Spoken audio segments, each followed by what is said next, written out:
Maganda nga po sa inyo lahat. So, ito ay paunawa ko po lamang tungkol sa langis, no? Para sa mga masugod ng taga-subaybay nila. Ito yung sambinito rin. So, dito, papaunawa ko po sa inyo ng mabuti, no? Itong langis nito, bibira po ito. Isang niyog na isang mata, isang bibig. Karaniwang niyog, tatlo po yung ano niya. So, in-order pa natin yung niyog. Doon mismo sa kumukuha ng mga niyog sa kagaya po nito. Ayan, isang mata, isang bibig. So, galing po yan sa kalikasan, no? Kalimitan, ginagawang ganyan ng mga antingero. So, dinalagyan ng mutya sa loob. Bukod doon, may mga dinalagay pang iba. So, dito hindi po tayo nagbabahagi ng mga langis. Kasi po ito, may puhunan po ito. Ang isa po nito, kinukuha natin, binabayaran natin ng mahal. So, bibihira tayo makagawa ng langis kung wala po ang ganitong niyog. Isang mata, isang bibig. Ayan. Karaniwang niyog tatlo. So, bukod po dito, habang ginagawa po ito, ay ginagawa po ang pagdarasal.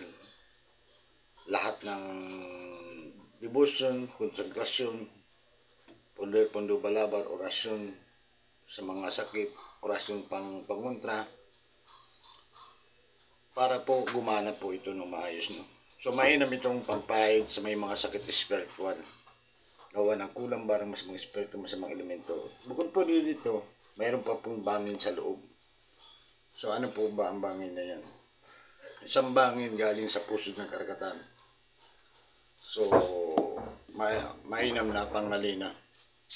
At doon pangwasak sa mga gawa ng kulang barang sa mga espiritu. So, dito binabagi ko lang po na hindi po tayo nagbabagi ng libreng langis. Unang-una, binabayaran po ang shipping fee nito, tinitimbang sa LBC GNT. Pati na rin po sa medalyon. So dito kasi pinapaunawa ko na sa mga followers ko, ng mga kaibigan ko na ito po ay may halaga. So kahit saan kayo umorder ng langis, lahat po yan may halaga. Unang-una, magbabayad dun sa nagdala ng niyog na isang mata, isang bibig. So, bibira po ito, no? Nakagawa lang ako nito kapag mayroon tayong niyog na isang mata, isang bibig. So, bukod dito, ano ba ang bisan nito? Magagamit nito sa mga medalyon na walang konsagrasyon. Kasi puno na po ito ng dasal ng konsagrasyon sa mga tangan yung medalyon na walang konsagrasyon at binyag. Puno po ito ng orasyon, pangwasak sa sumpa, tigal po, pangwasak sa mga gayuma. Bukod doon, kapag papagaling po ito ng isang may sakit spiritual. So ito, inaabot ng mahal. Kasi yung shipping fee nito, tinanong natin doon kung magkano, tinitimbang po nila. So dito hindi ko po kayo pinipilit na kumuha. Maaari naman kayo na gumawa ng langis. So nagdidepende po sa inyo, no? Pinapaunawa ko lang na hindi po tayo nagbabagi nito. Kasi may isang taong nagtanong kung magkano yung shipping fee. Akala siguro libre lang nito. Dito pa lang sa buong isang binabayaran na natin ng mahal. So bibira po ang mga langis na ganito. So maraming po salamat at napakalaga po ng langis na ito. So hindi ko sasabihin kung tungkol doon sa mga kumukulo. Ang takin lang dito, malaki pong may tutulong nito. Lalo na sa mga pangnegosyo, minamalas sa buhay, may sakit spiritual. So maraming po salamat. At doon pa sa mga kumukuha ng mga medalyon, ang masabi ko lang, mas malaga po yung mayroong konsagrasyon at pagbinyag sa tangan yung medalyon o isang ginseng. Kasi pag wala pong consagros na pamamaraan sa tangan nyo, mahina po yan ng bisa, no? Mas mainam na dumadaan sa tamang proseso. Kung makita nyo sa gamutan natin sa pagpapasampa sa mga gumagambala sa pasyente. So marami pong salamat. God bless and good morning. Ang nilo Peter. So, mahirap kasing hanapin yung ganito.